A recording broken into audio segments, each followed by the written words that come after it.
Tout d'abord, je n'ai pas dit qu'une personne qui ne prie pas est un kafir, parce que c'est une généralisation. Le hadith généralise. Cela, le prophète dit, alayhi salatu wassalam, qu'entre un homme et le shirk ou le kufr, il y a le fait de laisser la salat. Dans un autre hadith, celui qui laisse la salat est un kafir. Et dans un autre hadith, le serment ou l'engagement entre nous et eux, c'est la prière. Celui qui l'abandonne est un kafir. Donc, c'est la tendance générale. Celui qui ne prie pas est un kafir.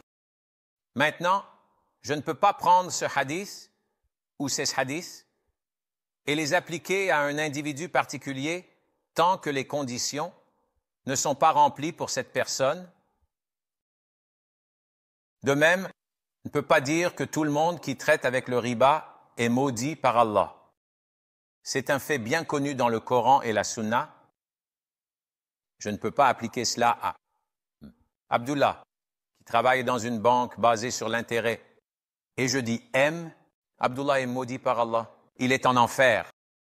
Il est en guerre contre Allah et le messager, alayhi salatu wassalam. Je ne peux pas dire ça, parce qu'il y a des conditions qui doivent être remplies. La connaissance, l'intention, la volonté de le faire de manière volontaire, sans y être contraint. Il n'y a pas de malentendu là-dedans et il y a des obstacles à éviter.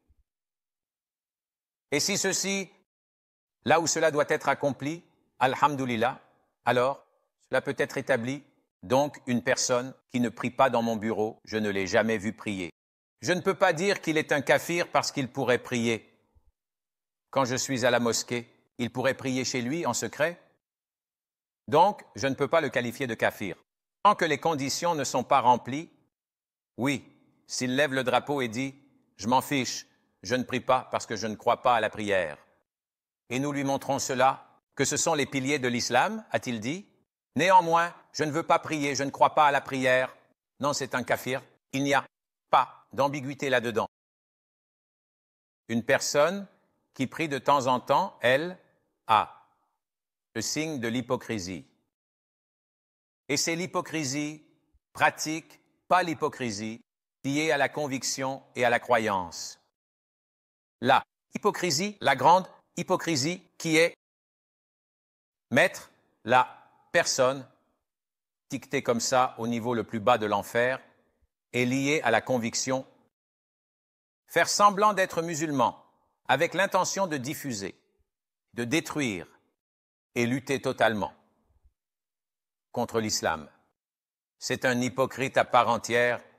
Une personne qui prie de temps en temps, c'est un hypocrite pratique, comme celui qui ment, comme celui qui triche. Pourtant, il reste musulman jusqu'à preuve du contraire, et j'espère que cela répond à ta question.